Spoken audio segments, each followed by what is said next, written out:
Some people think they would like to have high position. Некоторым людям кажется, что они бы предпочли какое-то высокое положение. Boy, if I were king, Если бы я был царем, or you may look at all of the wealth and the power and think, oh, it'd be wonderful to have all of that. или, глядя на все богатство и на власть, кажется, что вот мне бы это. But what we see in what we just read was that there are many things that take place that most of us don't see. То, что мы увидели, то, что мы пришли только что есть многое, чего мы не видим. Politics is a dirty business. Политика – это грязный бизнес. And people do many evil things in order to get power for themselves. И люди много зла или нечестивого чего-то совершают, чтобы заполучить власть. But we see in this instance, Solomon was not involved in all of the things going on behind the scenes. Здесь мы видим, что Соломон не занимался всем тем, что происходило за кулисами. But once he becomes king, he has some things that he must do that are not easy. Но став царем, теперь он обязан исполнить некоторые такие поступки, которые непростые. Now, in chapter 2, verse 13, Adonijah comes to Bathsheba. 13 стих. Адония, сына Гифа, пришел к матери Соломона, Версавии. Okay, and he's thinking, Bathsheba can talk to Solomon and he'll give her whatever she asks for. И вот он решает, что Версавия может поговорить с Соломоном, и он даст ей, чего она попросит.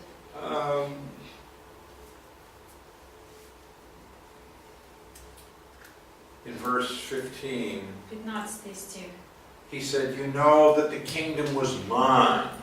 Ты знаешь, что царство было моим. Mine. Моим.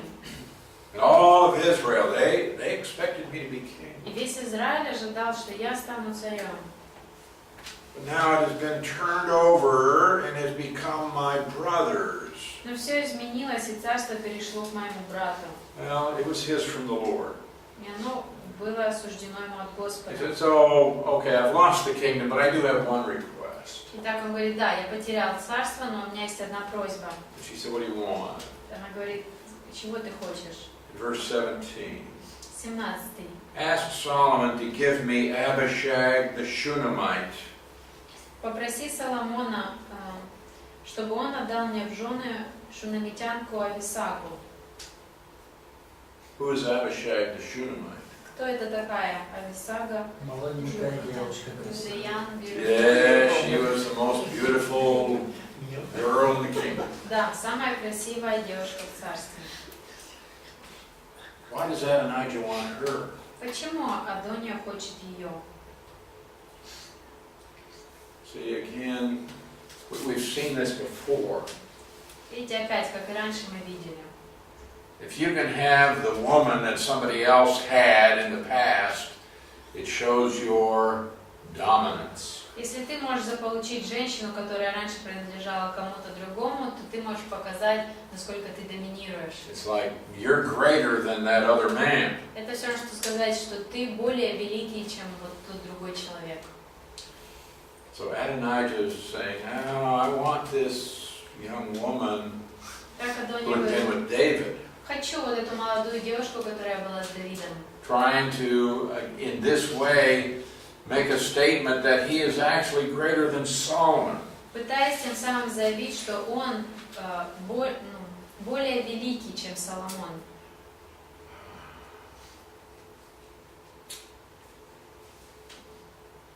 So in verse 23, Solomon says, Adonijah has spoken this word against his own life. 23 сказано, Адония не заплатит за эту просьбу жизнью. если не заплатит. And he says Adonijah is going to be executed today. То есть он говорит, что Адония казнят его сегодня же. Because he regarded this as an attempt on the part of Adonijah to take his place. Потому что Адония рассматривал это как возможность занять свое место. So he had Его место. Adonijah executed. Итак, он велит казнить Адонию. In verse 28, news came to Joab. Эти новости дошли до Иова, 28 стих. Remember, Joab had been David's commander, but he defected to Adonijah. Помните, что он был командиром Давида, но он перешел на сторону Адонии. And now Joab is saying, boy, if they killed Adonijah, then he's going to kill me too. Теперь он понимает, если они убили Адонию, то и меня убьют. So he ran to the tabernacle of the Lord and took hold of the horns of the altar. Он бежал в скинию и схватился за рога жертвенника. Thinking, boy, as long as I can hold on to the horns of the altar, they won't kill me. То есть с тех пор, пока я держусь за эти рога, они не убьют меня, он думал. Solomon said, well, if that's where he wants to die, go kill him. Соломон говорит, но если так он хочет умереть, то идите убейте его. King says, come out. And Adonijah says, no, I'll die here. Но Verse 30. царь говорит ему, выходи, но тот ответил, нет, я умру здесь. Okay. So now Joab is executed. Ну хорошо, и теперь Иов казнен. And then we have this man who had cursed David, Shimei. И теперь тот человек, который проклял тогда Давида, Шимей. And Solomon said, as long as you stay in Jerusalem, you can live. Соломон говорит ему, пока ты будешь оставаться в Иерусалиме, ты будешь живых, останешься в живых. If you leave Jerusalem, though, Если ты уходишь из Иерусалима, you're going to be put to death. тогда тебя казнят. So he said, okay. И он соглашается. Everything was okay for 3 years. И 3 года так и было. But then he went out of the city. Затем он вышел из города, Solomon said, I told you. и Соломон сказал, я тебе говорил. And so this man was put to death. И этого человека казнили.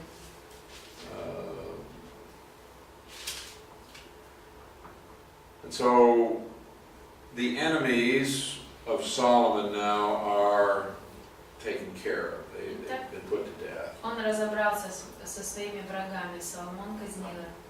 And it says that the kingdom was established in the hand of Solomon. Сказано, так царство надежно упрочилось во власти Соломона. Now we come to chapter 3, Теперь к 3 главе мы переходим. and we see Solomon make a decision that is not wise. И здесь мы видим, как Соломон принимает даризнат, It is not wise. немудрое решение. Solomon made a treaty with Pharaoh, king of Egypt. Он заключает союз с фараоном, He should царем. not have done this. И он не должен был этого делать. God will protect him. Бог защитит его. At this point, Israel doesn't have any enemies В данный момент у Израиля нет никаких врагов, because David had defeated all of the enemies of Israel. потому что Давид победил всех врагов Израиля. And in fact, Solomon is going to enjoy 40 years of peace from warfare По сути, Соломон будет наслаждаться 40 годами мира, because of the victories that his father David had won. благодаря всем тем победам его отца Давида. He didn't need to make this treaty with Egypt, but he did so. Ему не нужно было заключать этот союз с фараоном, но он заключил. And what was very common in that day, and he actually even continued up until the 20th century, И это было распространено в то время, и даже продолжалось такое явление до 20 века. was that oftentimes you would have two countries, and in order to ensure peace between these two countries, there would be some sort of marriage between the rulers. Когда было две страны, которые хотят показать, что между ними будет мир, заключался брак между правителями.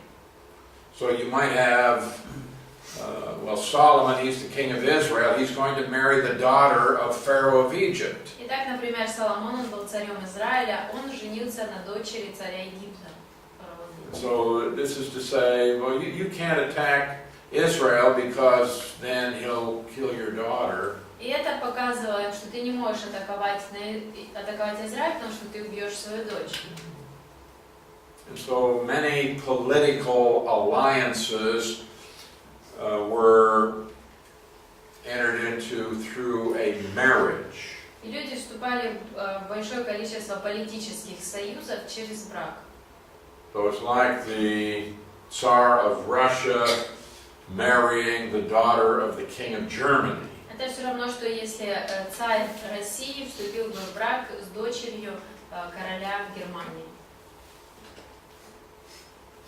So as to say, we're not going to attack each other because we've got this relationship that is guaranteed by marriage. Этим они заявляют, что мы не будем нападать друг на друга, потому что у нас есть вот такие отношения через брак.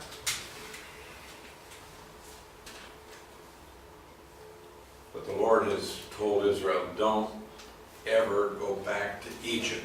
Но Бог еще до этого предупредил Израиль: никогда не I brought you out of возвращайтесь. Egypt. There's nothing good there for you. Я вывел вас оттуда, там ничего хорошего для вас нет. Don't go to Egypt for help. Не обращайтесь за помощью к Египту. Well, he married this Egyptian. Но он женился на этой египтянке. Now, at this time, of course, there is no temple. И сейчас, конечно же, храма нет.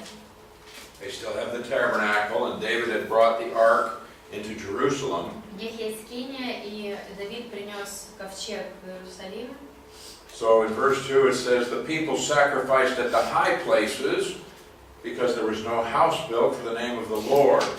И второй стих. А народ по-прежнему приносил жертвы в святилищах на возвышенностях, потому что храм для имени Господа все еще не был построен. Now, often what happened at that time, when people would go to worship, they would go up on a hill somewhere. Раньше как происходило? Если человек шел поклоняться, то он шел на какую-то возвышенность. And they would do their worship service there. И там проводилось вот такое служение поклонения. And this is very typical among idol worshipers. И тоже очень часто встречается среди идолопоклонников. And the Jews, sometimes they would go up on a high place and they would worship also on the side of a hill somewhere. И евреи, они поднимались на вершину холма или на склоне холма могли поклоняться. And they would worship, but it was not in the way that God had specified. И они поклонялись там так, но это не соответствовало тому, как и говорит поклонение Богу. And we are not free to worship in any way that we choose. И мы не свободны поклоняться так, как нам захочется. But people today might say, but we're worshiping the God of heaven. Но люди сегодня могут говорить: но мы поклоняемся Богу небес. We worship the true God. Мы поклоняемся истинному Богу. Yeah, but you're not doing it the way God said to do it. Да, но вы не делаете это так, как сказал Бог это So will God accept it? Итак, примет ли это Бог? He does not. Нет. We may be very sincere, Может, мы очень искренне это but we are делаем. not free to choose the way that we worship God Но у нас нет такой свободы выбирать самим, как поклоняться Богу. if it goes contrary to what God has revealed. Если это противоречит тому, что открыл Бог. And so, in verse 3 it says, Solomon loved the Lord. В третьем сказано: Соломон любил Господа, He walked in the statutes of his father David, следуя наказам своего отца Давида. except Но he sacrificed and burned incense at the high places. и он приносил жертвы и сжигал кадильные благовония в святилищах на возвышенностях.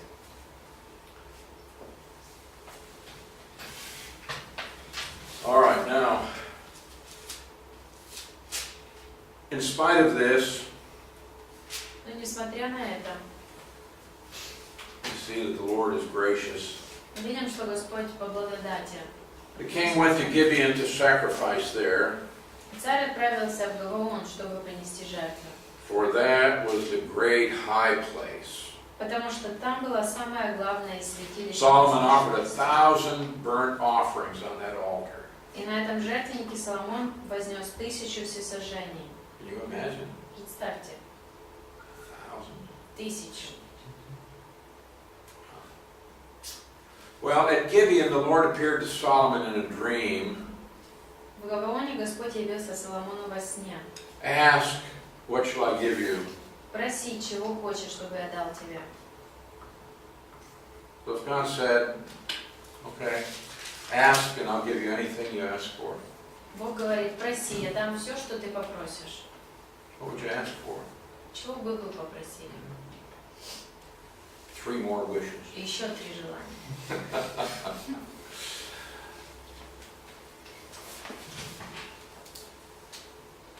Well, Solomon said, you've made me king. Соломон говорит, ты сделал царем меня. And he admits he doesn't know how to be king. Он признает, что он не знает, что значит быть царем. So in verse 9 he says, give to your servant an understanding heart. В 9 стихе он говорит, также дай слуге своему разумное сердце, To judge your people, that I may discern between good and evil. чтобы править твоим народом и различать между добром и злом. So he's asking here for the ability to be a judge, То есть здесь он просит способность быть судьей, to be a wise judge. быть мудрым судьей. Now, Solomon did not ask for knowledge. Соломон не просил знаний. He didn't say, make me a genius, make me the smartest man in the world. Он не просил, сделай меня гением, самым умным на земле. What he wanted was the ability to be able to look at a problem and give the right solution. Что он хотел, это чтобы у него была способность, глядя на проблему, найти правильное решение. So he's not just asking to be smart. Итак, он не просит просто «сделай меня умным». Well, his request pleased the Lord. Просьба его была угодна Богу. Verse 11, because you've asked this thing, Так как ты попросил об этом, you haven't asked long life for yourself, ты не попросил долгой жизни, you haven't asked for riches for yourself, не попросил богатства себе, you haven't asked me to eliminate your enemies. не просил о смерти врагов. Notice what he asked for. Посмотрите, чего он попросил. You've asked for yourself understanding to discern justice. Но о разумности, чтобы уметь судить.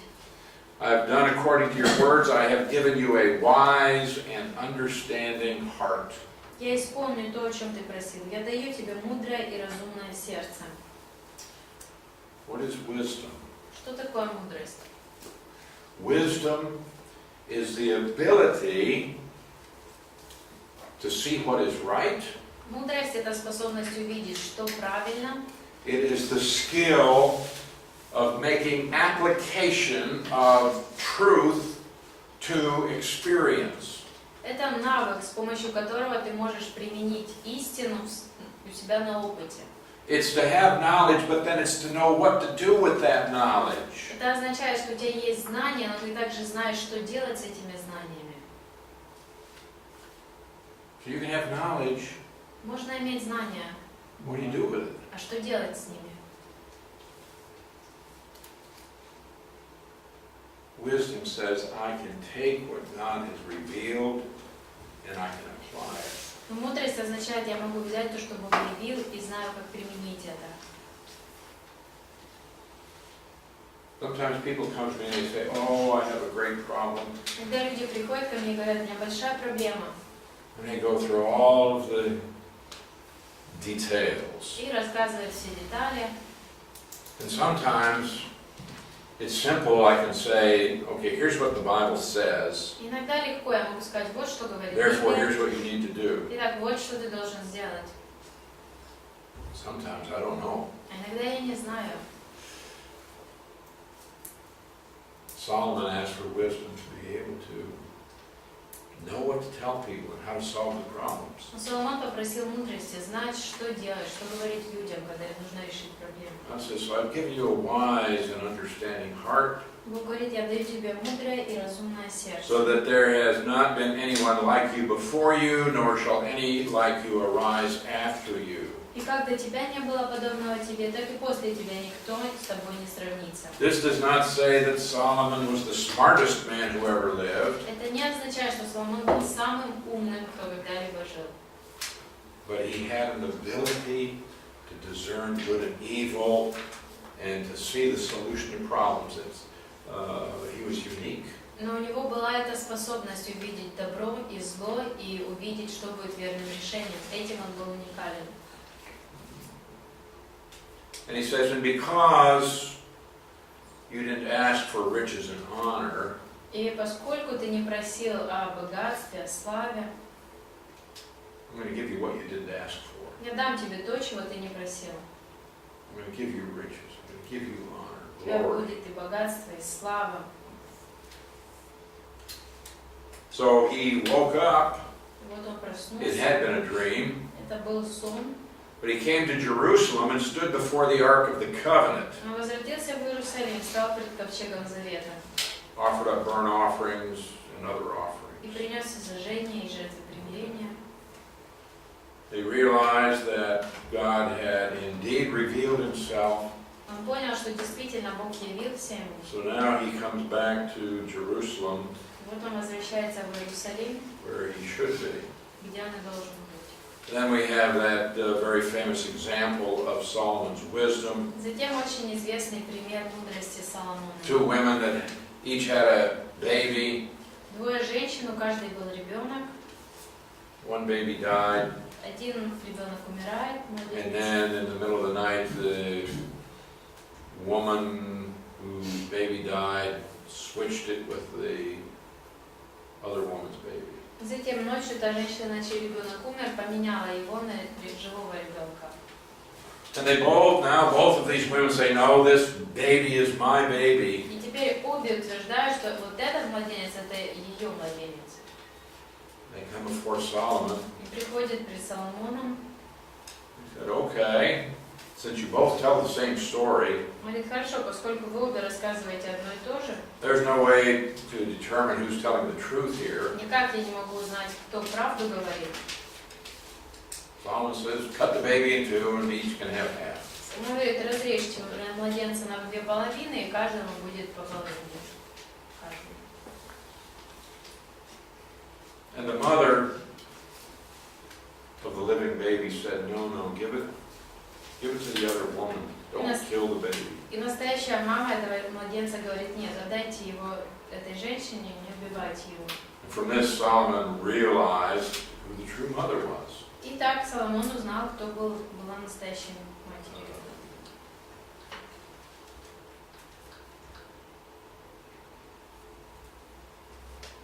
So in verse 28, all Israel heard of the judgments which the king had rendered. They feared the king or respected him, for they saw that the wisdom of God was in him to administer justice. 28. Когда весь Израиль услышал о приговоре, который вынесли, они стали уважать его, потому что увидели, что в нем мудрость от Бога, чтобы творить суд. So King Solomon was king over all Israel. Итак, Соломон был царем над всем Израилем. And he became world famous И он стал известен на весь мир for his wisdom. своей мудростью. Then in chapter 4, verse 22, at the end of the verse it says, he had peace on every side all around him. 4:22 сказано, что со всех сторон ему был мир. Judah and Israel dwelt safely. И Иудея и Израиль были в безопасности. Oh, it was a time of peace and prosperity. Вот это было время мира и процветания. Greatest period of Israel's history. Величайший период в истории Израиля. But in verse 26, Solomon had 40,000 stalls of horses. 26 у Соломона было 40 тысяч стоил для колесничных коней. 12,000 horsemen. 12 тысяч коней. This is good.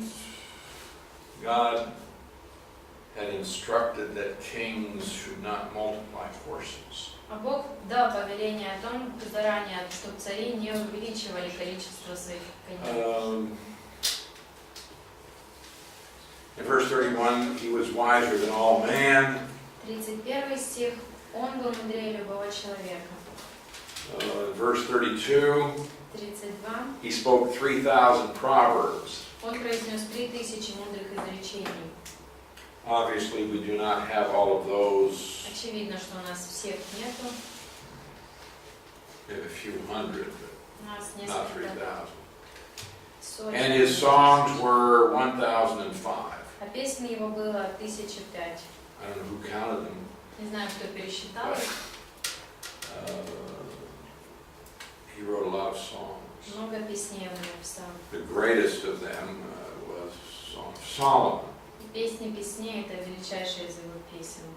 When it's called the Song of Songs, it means it's the best of all songs. И то, как она называется, «Песнь песней», означает, что лучшая из песен. And then we see also that Solomon was a very intelligent and educated man. И затем дальше мы видим, что Соломон действительно был очень образованным, умным человеком. It says he could talk about trees and other plants. Написано, что мог он о деревьях, о растениях говорить. He could talk about all kinds of animals and birds, and fish. О животных, о птицах, о рыбах. It says men from all nations on the earth heard about his wisdom, and they came to listen to him. Сказано, что его мудрости слышали люди по всему миру и приходили послушать его. In chapter 5, we meet Hiram, king of Tyre. В 5 главе мы встречаем Хирама, царя Тира. Now, Hiram had been a good friend to David. Хирам был хорошим другом Давида.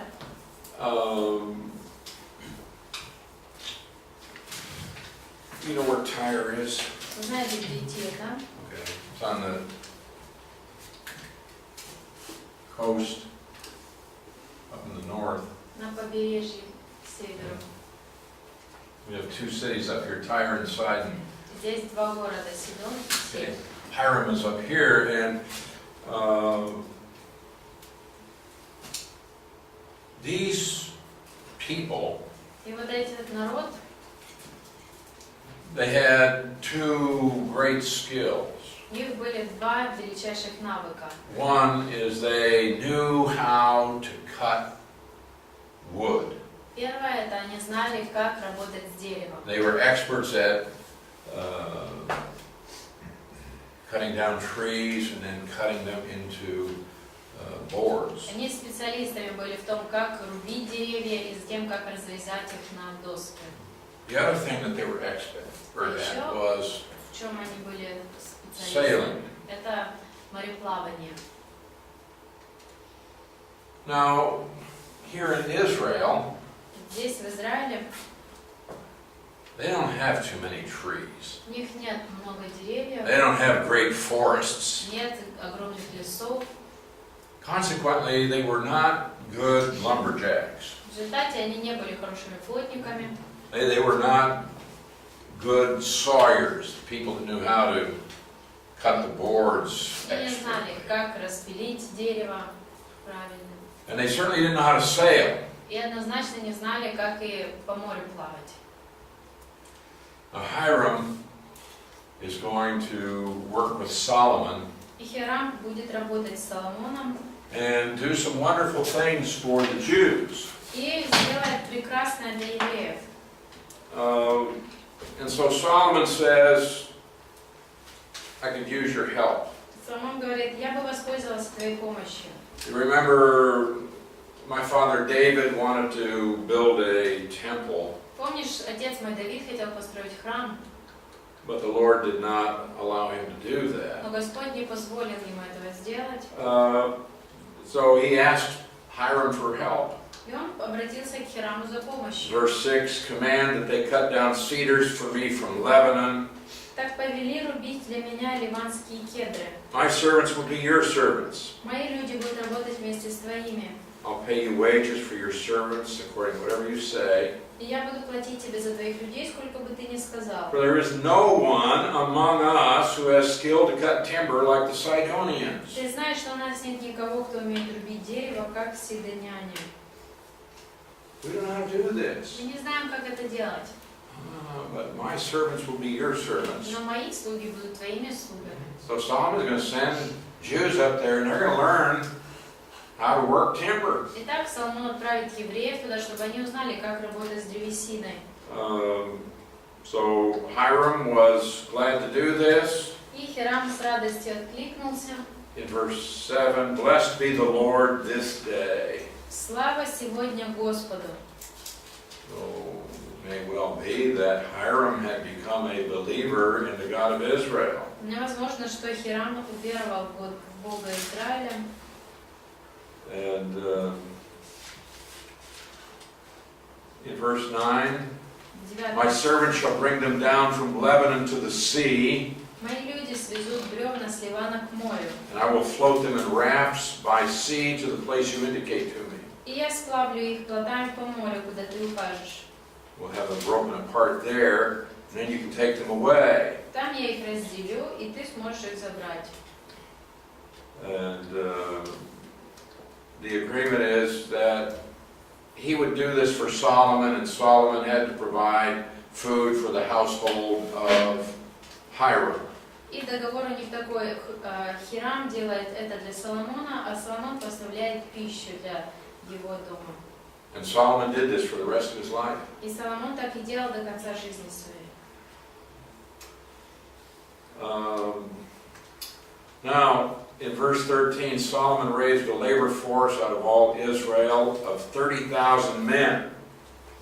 И 14. Он посылал их на Ливан по очереди, 10 тысяч человек в месяц. He sent them to Lebanon Он отправлял их в Ливан in 3 shifts.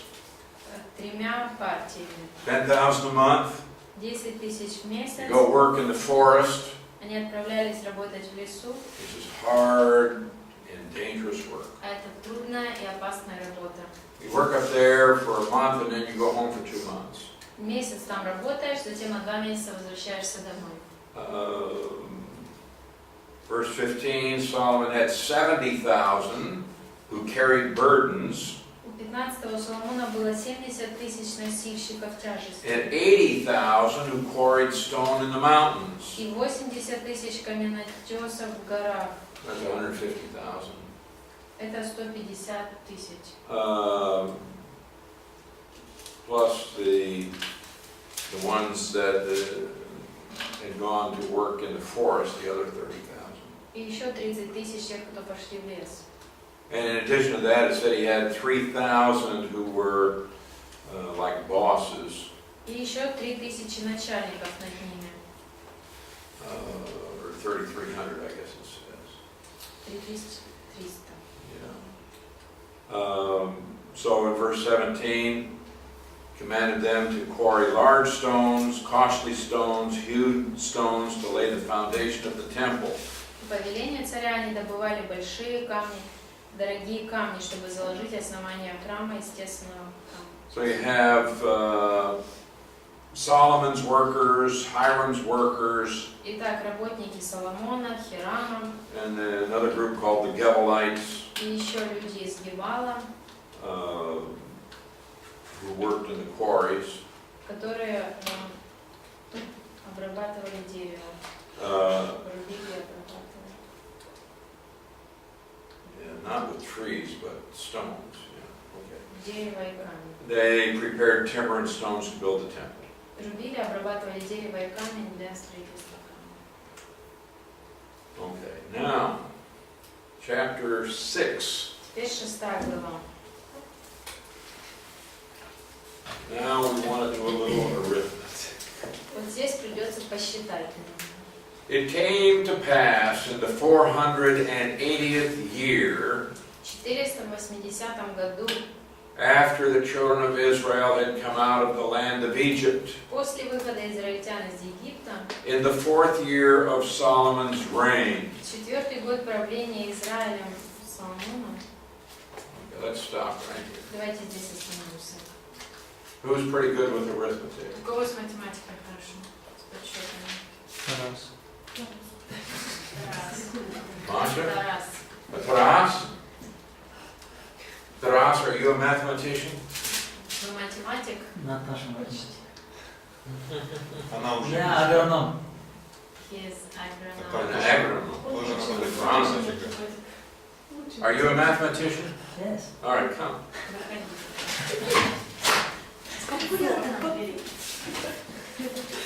Okay. So,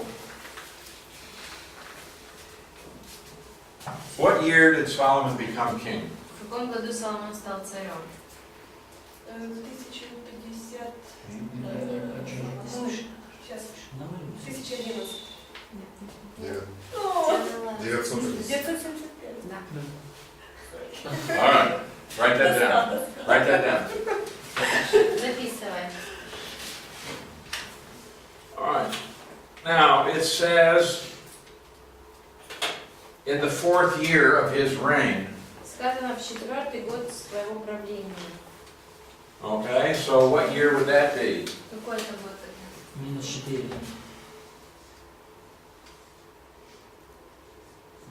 Okay, it's going to be 966, 967, Это 66-й, 67-й. because it's in the 4th year. Потому что в 4-й год. Now, it says that this is the 480th year И сказано, что это 480-й год after Israel came out of Egypt. после выхода израильтян из Египта. Okay. Not there. Да-да-да. Where do you get that? Откуда эта дата? Выход из Египта. Exodus Вы from... нам давали. Oh, yes, but why do I say it's this year? Да, но почему я вам назвал такой год? К этой дате нужно прибавить... What I want you to do Ага. is take that 967, Теперь надо 967 and we are going to add to that и добавить к этому 480. 480. Там уже волна туда. Можно так и. Ah, okay. Да. Видите? All right. Почти. Sure. Thank you.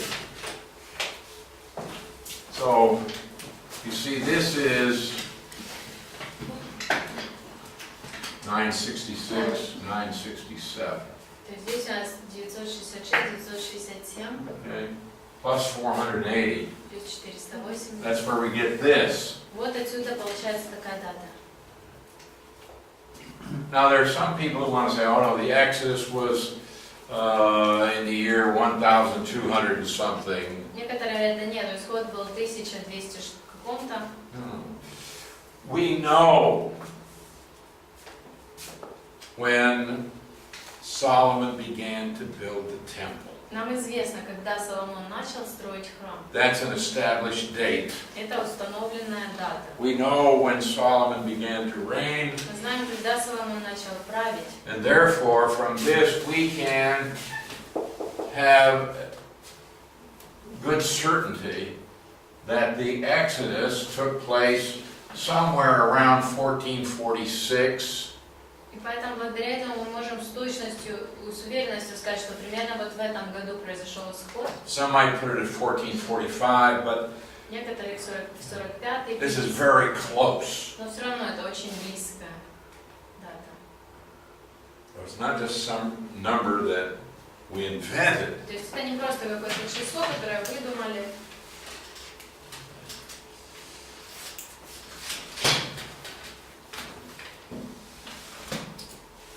All right, this is the year that they began to build the house of the Lord. Итак, в этом году они начали строить дом Господа.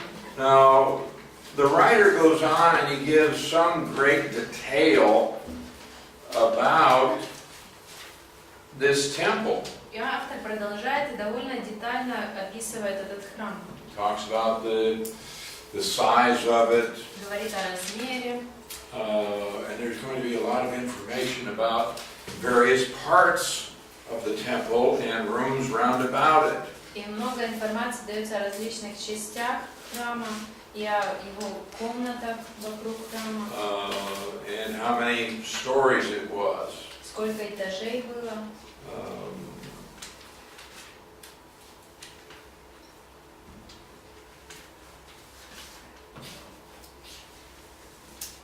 So in verse 11, Итак, в 11 стихе. the word of the Lord came to Solomon. И вот Соломону было слово Господа.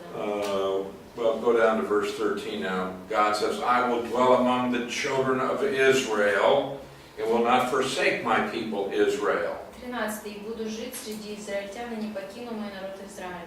Now God is omnipresent. He's all places at once. Бог вездесущий, Он везде, в одно и то же время присутствует. So how can we say that God dwelt in Israel or God dwelt in the temple? Как же можем говорить, что Бог обитал в храме или в Израиле?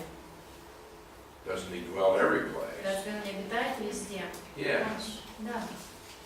But he's going to manifest his presence in that place. Но Он проявит свое присутствие в этом месте.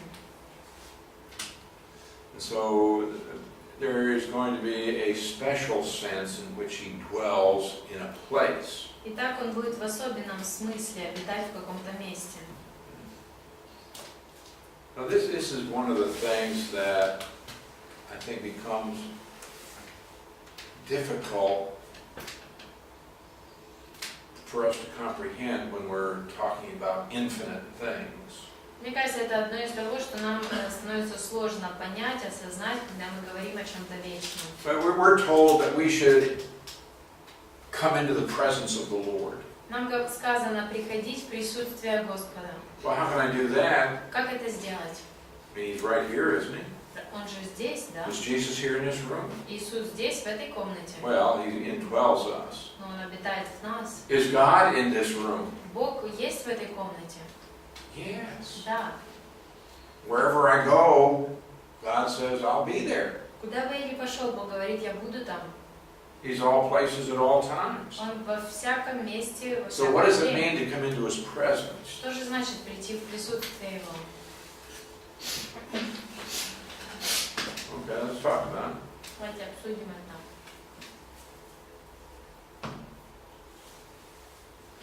Это когда Бог открывает свою славу, так Писание говорит. It is when God reveals His glory.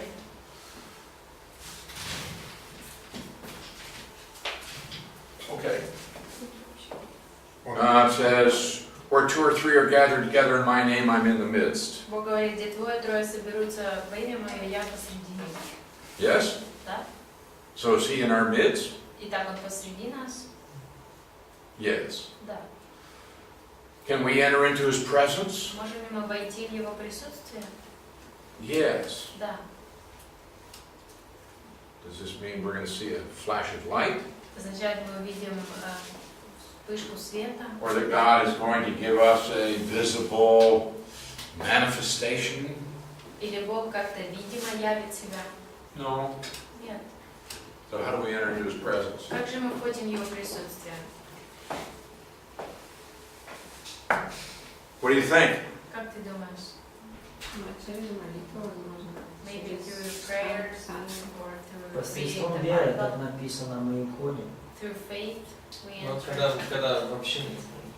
When we are in fellowship, Когда мы думаем о Боге, когда мы говорим о Боге, когда мы молитвой призываем Бога, мы входим в Его присутствие. when we are meditating about God, talking about God, praying to God. Yeah, I think that this is when we acknowledge God. Думаю, это происходит, когда мы признаем Бога and we approach Him in holiness, и приходим к Нему в that is, святости. with our sins forgiven. Это означает, наши грехи прощены. And it is our intention to commune with God, to communicate with God, to fellowship with God. И наше намерение – это общение с Богом. Then we have come into His presence. Вот тогда, можно сказать, мы входим в Его присутствие.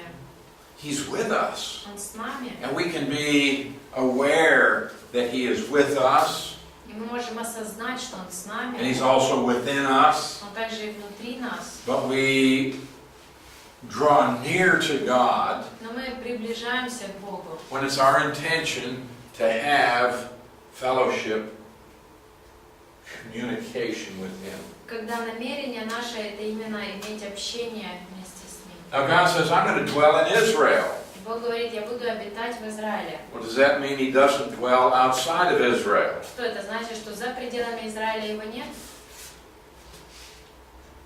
Of course He's all places at once. Конечно же, Он везде присутствует одновременно. But God's saying, I'm going to dwell in Israel. I'm going to dwell in this house that Solomon has built. Он говорит, я буду обитать в Израиле, в этом доме, который Соломон построил. He's saying there is a special sense in which I dwell there. Говорит, есть особый смысл, по-особенному я обитаю там. That I'm going to manifest my presence there. Я явлю свое присутствие там. I'm going to provide special blessings for this nation. И я особые благословения дам этому народу. And in this way, people are going to know that God dwells in Israel. И вот так вот люди узнают, что Бог обитает в Израиле. That's not to deny that He is other places, Это не отрицает Его присутствие в других местах. but we can understand that this is a special revelation of God Но нам нужно признать, что это особое откровение Бога, to a chosen people. Его избранному народу. Okay, let's go to lunch. Давайте пойдем на обед.